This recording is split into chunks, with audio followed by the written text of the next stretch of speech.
Dzień dobry. Witamy Was w niezwykłym miejscu. Dzisiaj jesteśmy w winnicy pod Jabłonią, Wierzchucice, gmina Sicienko. A dlaczego tutaj jesteśmy?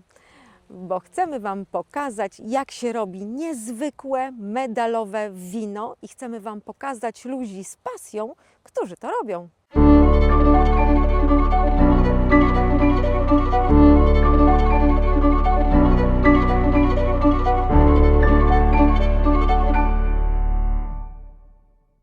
Pośród pól, łąk i jezior kujawsko-pomorskich krajobrazów, w sercu gminy Sicienko, odnajdujemy niewielką oazę – winnicę pod Jabłonią w Wierzchucicach.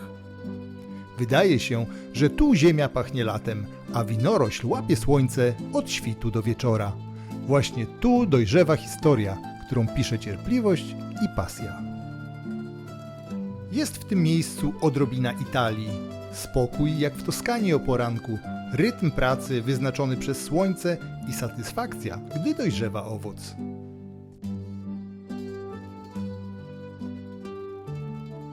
Nie byłam w stanie sobie wyobrazić fantastycznego sposobu na spędzenie soboty niż winobranie. I uwaga, nie w Toskanii, nie w Kalifornii, tylko w gminie Sicienko.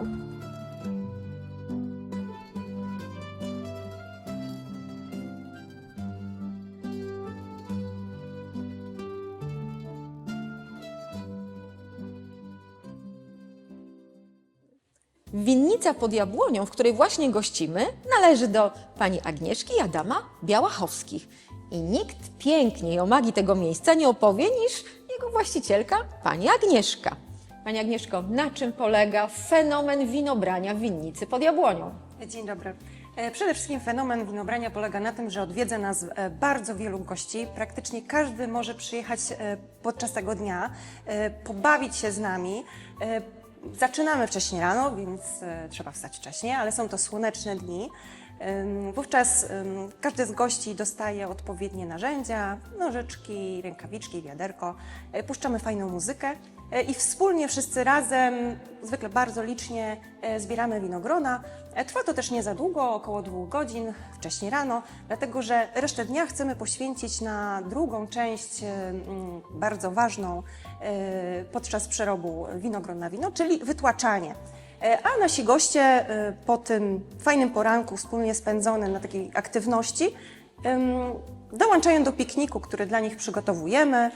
Jest bardzo wesoło i dla mnie jest niezwykłe również to, że niektórzy goście odwiedzają nas ponownie, z roku na rok, a czasami nawet kilka razy podczas jednego sezonu. Potwierdzam, niesamowita atmosfera, pyszne jedzenie i doskonałe wino. Czego chcieć więcej?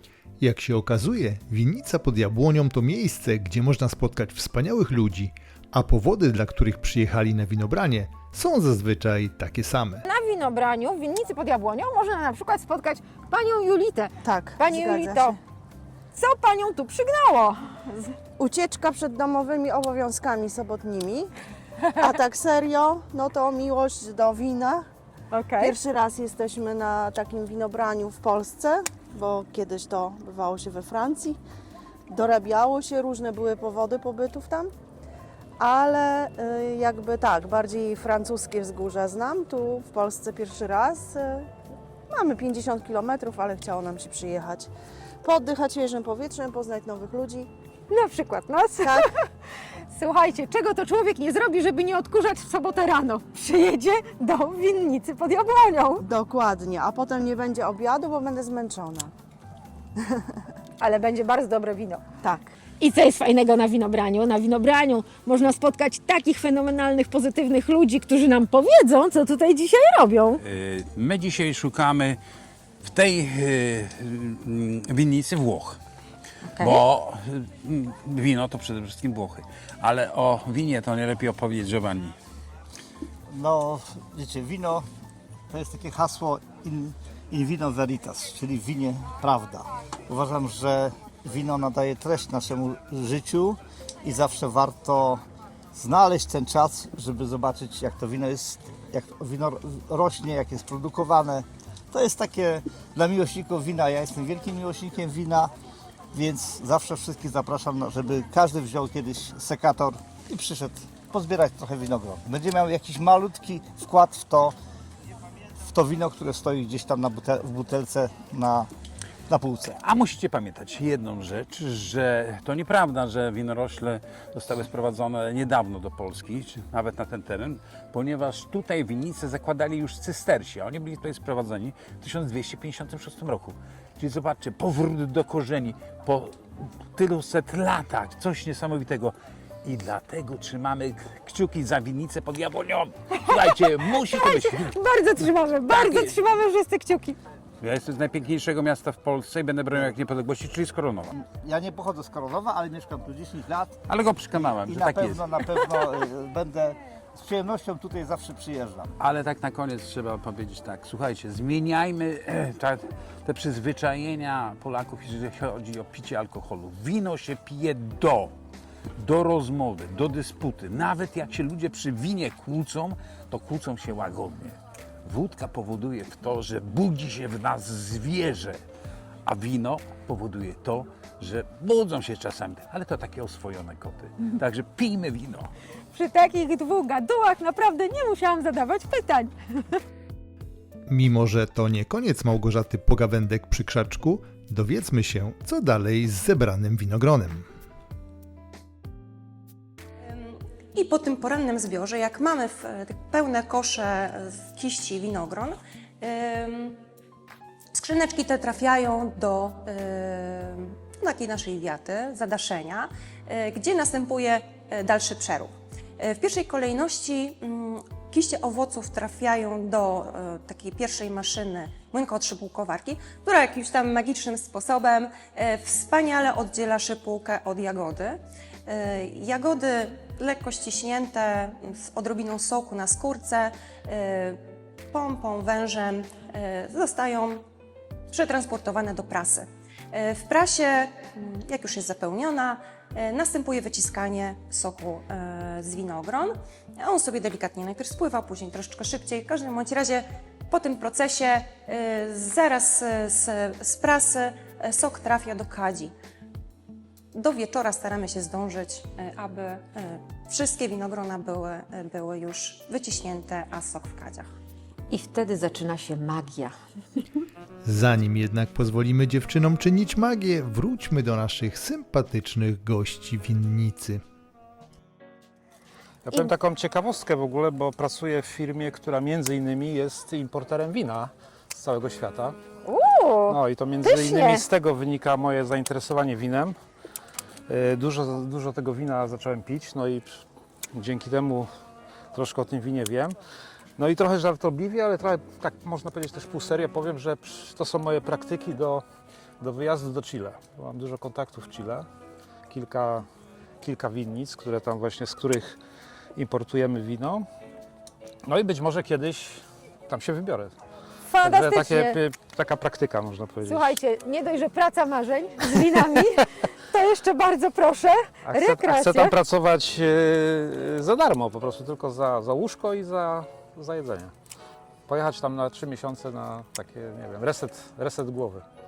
To jest taki plan. Najdroższy, chyba mam pomysł na jakieś sympatyczne 3 miesiące swojego życia. Panie Arturze, ale proszę powiedzieć, dlaczego akurat tutaj Państwo przyjechali? Pani Agnieszka skontaktowała się ze mną, Tak. w związku z tym, że prowadzimy też sklepy z winem. Tak, i sprowadził ją do mnie tak naprawdę biznes. No i tu ze znajomymi, z przyjaciółmi przyjechaliśmy raz zobaczyć, jak to wygląda. Tak. No i zakochaliśmy się w tym miejscu, można powiedzieć, bo to naprawdę jest piękne miejsce. No i postanowiliśmy z żoną jednak przyjechać. Zobaczyliśmy, że piękna pogoda w ogóle dzisiaj, jutro, także Pani Agnieszka Fajnie sobie się- nie mogła wymarzyć lepszej pogody, to prawda? Dokładnie. No Ale- i stąd jesteśmy i zobaczymy. No. Pewnie będziemy wino pani Agnieszki w naszym sklepie w Poznaniu sprzedawać w przyszłości. Zrobimy jakąś degustację pewnie. Taki To jest czujemy się plan. zaproszeni. Zapraszamy oczywiście, jak To czujemy najbardziej. się Jak zaproszeni. najbardziej. Spotykamy też ludzi naprawdę z daleka, spod Gdańska, z Kociewia. Powiedzcie, co Was tutaj przygnało tak daleko? Teściowa zaprosiła nas. No, teściowej się nie odmawia, okej. Po pierwsze się nie odmawia, a po drugie to wydawał się być fajny pomysł zobaczyć winnicę, nie w Polsce. Jasne. I co, podoba Wam się? No na razie zebraliśmy trochę tych winogron i jesteśmy ciekawi procesu jeszcze, jak zamienia się w wino. No to wszyscy jesteśmy ciekawi, idziemy zobaczyć.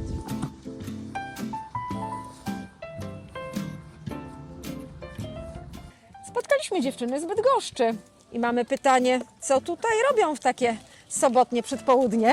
No, dzisiaj zbieramy winogrona dla winnicy pod Jabłonią. To jest już nasz w sumie drugi rok pod rząd. Tak, tak. Można powiedzieć zatem, że recydywistki. Tak, no dzisiaj zamierzamy zdegustować to wino, które w zeszłym roku zbierałyśmy winogrona, więc to będzie Solaris.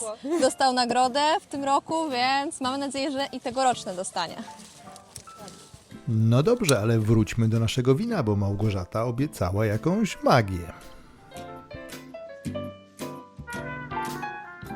Mamy sok, świeżo wyciśnięty, pachnący sok. Co się z nim dzieje dalej? Następnie następuje sedymentacja, czyli opadanie różnych drobin, pyłków na dno. Takie pierwsze klarowanie to musi się odbyć szybciutko w pierwszym dniu, aby zaraz po tym dniu, po tej pierwszej sedymentacji przelać z tego pierwszego osadu do nowej kadzi i tam dopiero zaszczepić sok drożdżami. Oczywiście zamknąć hermetycznie, nastawić również odpowiednią temperaturę.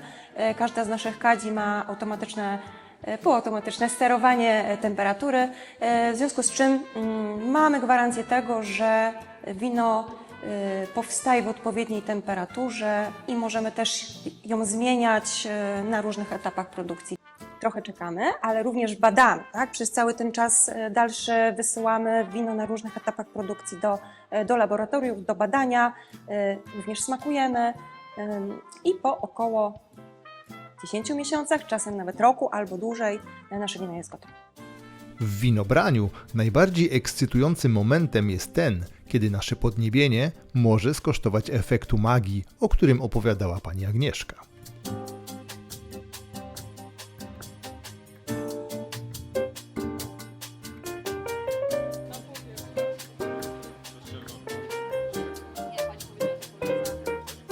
Doskonale.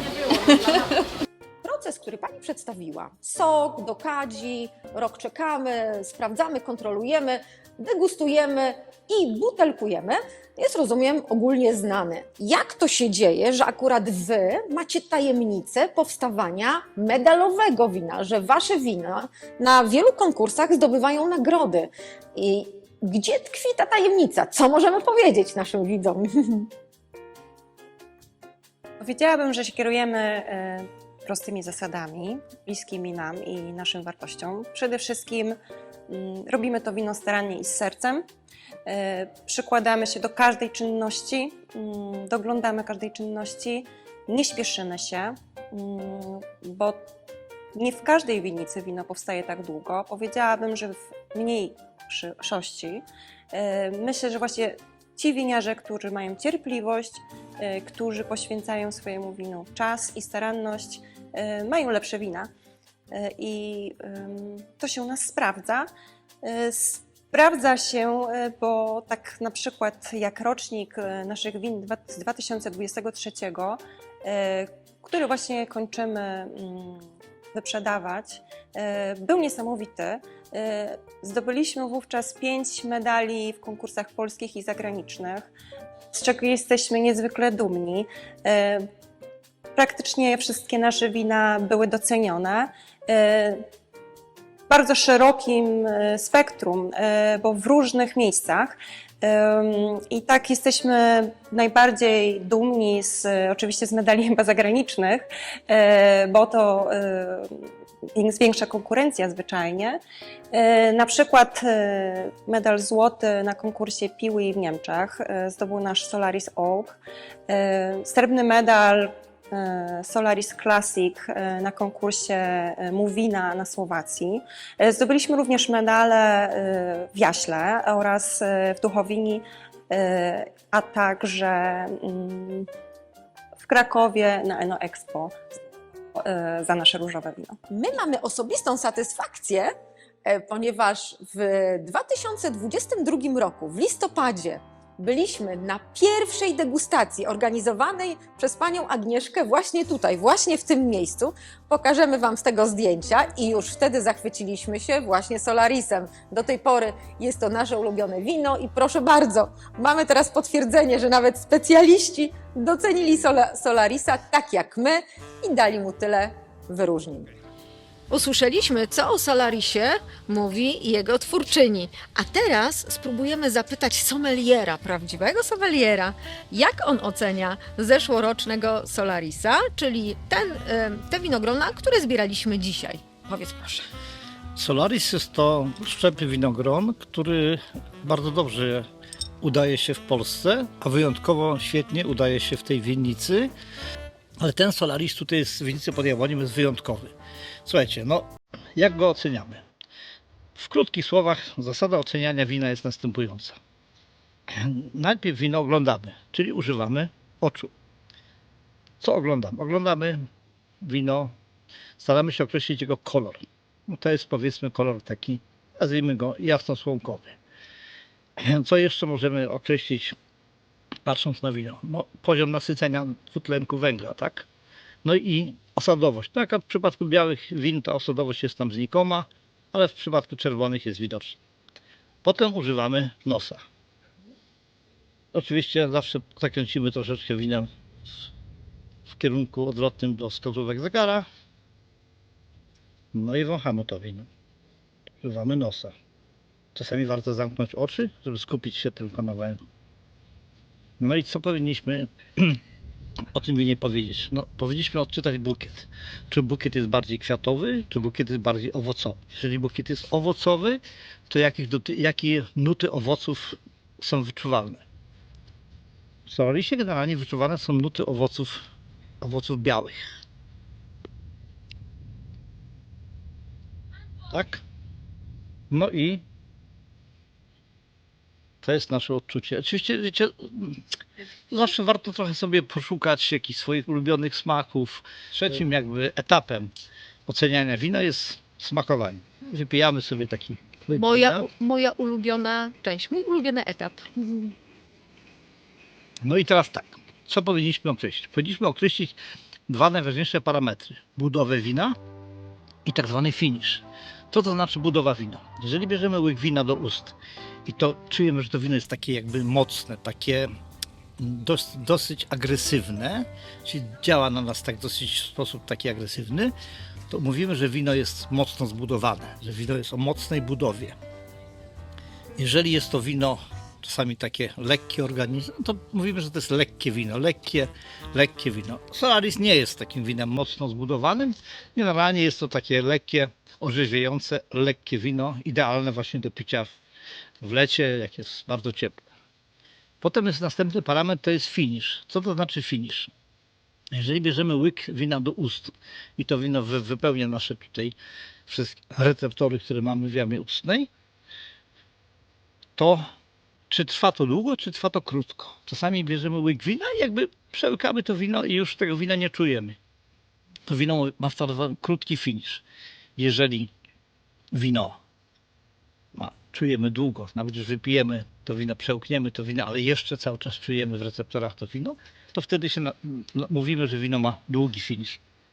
Ale Solaris jest powiedzmy w kategorii finiszu, no takim powyżej średniej. Jest to wino dosyć takie rześkie. Natomiast no, to wino może nie ma takiego najdłuższego finiszu, ale ma taki bardzo wysublimowany smak i jest takie bardzo orzeźwiające. Także serdecznie polecam to wino do na przykład owoców morza, jest idealne, do ryb, do jakichś takich powiedzmy sobie dań, które owoce morza świetnie się z Solarisem będą nam komponowały, tak? Także zachęcam wszystkich, jeszcze również jest do nabycia Solaris z beczki dębowej, który podlega jakby fermentacji, leżakowaniu w beczce dębowej.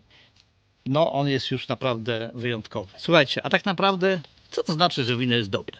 Wiecie, jakie wina są dobre? Dobre są te, które nam smakują. To jest wino roczne Legend. Z niej robimy nasze różowe plażowe, to być może znacie. Oraz czerwone wino Love Oak. Jak widzicie, wygląda fantastycznie. To jest w ogóle... No właśnie, takie listki są Tak, niesamowite, nie? dla mnie ulubione pod względem wizualnym i cieszę się, że zbyt szybko nie jest zbierane i można cieszyć oko dłużej. Ale już wkrótce przygotowujemy je do zbioru. Jak widzicie, prawie dojrzałe. Pięknie, naprawdę rzeczywiście wygląda pięknie. Pani Agnieszko, a proszę powiedzieć w ogóle, skąd się wzięliście w tym miejscu? Jaka jest historia winnicy pod Jabłonią i Was tutaj? Pierwsze inspiracje winnicami sięgają naszych podróży narzeczeńskich po Kalifornii. W Stanach studiowaliśmy i później przed powrotem do kraju postanowiliśmy sobie zrobić taką podróż. Tam mieliśmy okazję zwiedzać mnóstwo winnic, zrobić takie tury busikami i oczywiście bardzo nam się to podobało, bo to niezwykle klimatycznie, wspaniałe słońce, przyroda, dobre wino, mili ludzie, fajna przygoda.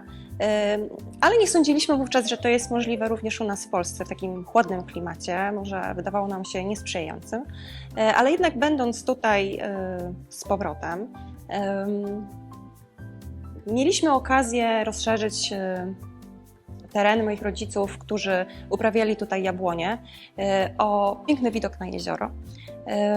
I wówczas, jak mieliśmy już ten widok, mogliśmy się nim cieszyć na co dzień, chcieliśmy coś tu stworzyć w tym miejscu. Może dom, może właśnie jakieś miejsce, gdzie będą przyjeżdżać goście. I pewnego, można powiedzieć, popołudnia, podczas pobytu u moich rodziców, którzy są ogrodnikami, oni uprawiali całe swoje życie jabłonie z wielką pasją. Rozmawialiśmy z rodzicami, a oni po któryś już z kolei raz pytali, a może coś posadzicie, że coś posadzicie. No i przy tym winie mój mąż mówi, może by się wino udało tutaj, jakby się winorośla posadzili. I gdzieś to ten moment był takim momentem zwrotnym, bo zaczęliśmy temat zgłębiać, zwyczajnie badać, czy to jest u nas możliwe i na tyle nas to zainspirowało, że postanowiliśmy spróbować. To było 8 lat temu i na samym początku była to winniczka taka hobbystyczna, ale bardzo szybko zdecydowaliśmy się ją poszerzać.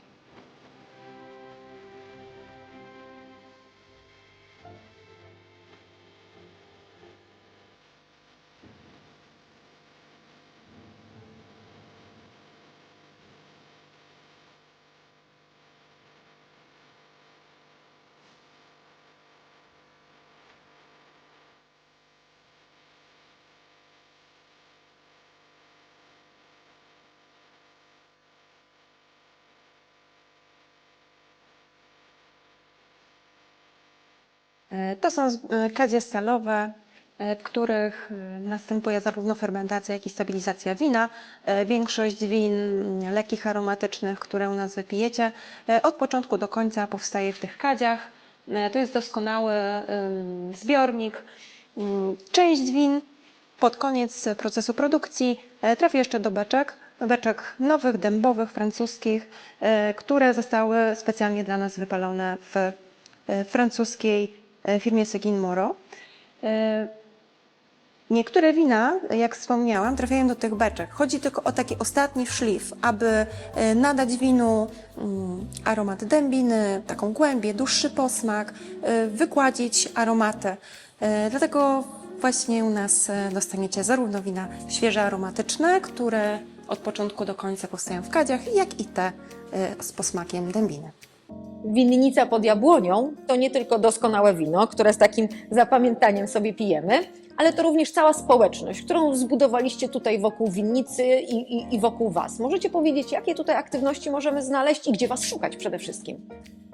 Winnica pod Jabłonią działa aktywnie na Instagramie i Facebooku. Tam dzielimy się aktualnościami u nas, ale również właśnie tym, co się dzieje w samej winiarni, jak tym, z czego mogą skorzystać goście przyjeżdżając do nas. Sezon winnicy zaczyna się, jak się robi ciepło, czyli na początku maja, kończy się z końcem października i przez ten czas staramy się organizować u nas różnego rodzaju aktywności, tak żeby właśnie ta społeczność, która nam dopinguje, mogła nas odwiedzać przy różnych okazjach. W tym roku mieliśmy cały cykl koncertów tutaj na zewnątrz, w naszym tarasie, z widokiem na jezioro, na lawendę, na las i winnicę. Były to różne koncerty, muzyka na żywo. Również odbywał się plener z malowanie przy winie, kilkakrotnie joga na trawie, a także jest możliwość wzięcia udziału w takich zwiedzaniach, gdzie opowiadamy o procesie produkcji i pokazujemy, jak nasza winnica wygląda. Więc zachęcam, by śledzić nasze media społecznościowe, Winnica pod Jabłonią. Tam również będzie można zobaczyć, kiedy odbywają się winobrania. Winnica pod Jabłonią po winobraniu zamienia się w miejsce, w którym jej uczestnicy mogą pochillować w naprawdę urokliwych okolicznościach przyrody.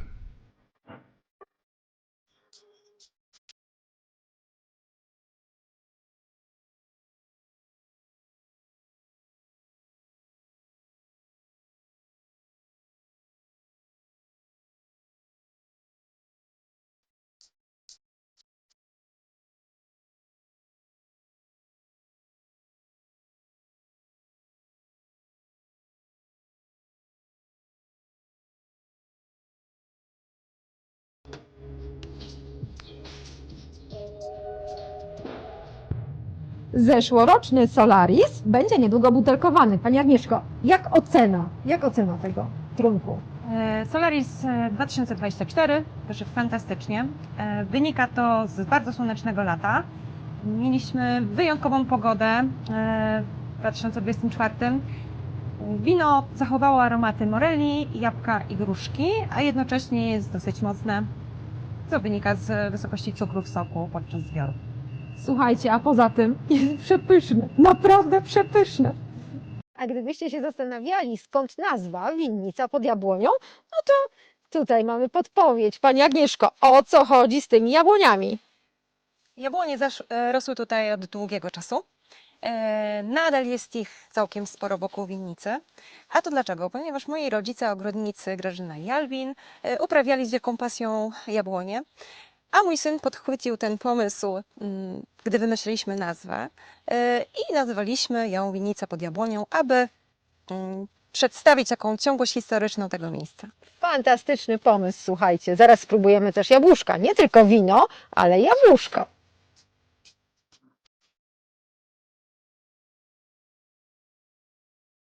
Dziękujemy Wam bardzo za ten dzień, który spędziliście razem z nami w Winnicy pod Jabłonią. Obiecaliśmy ludzi pełnych pasji. Proszę bardzo, oto oni. Obiecaliśmy doskonałe wino. No, bardzo mi przykro, że nie możecie poczuć tego aromatu.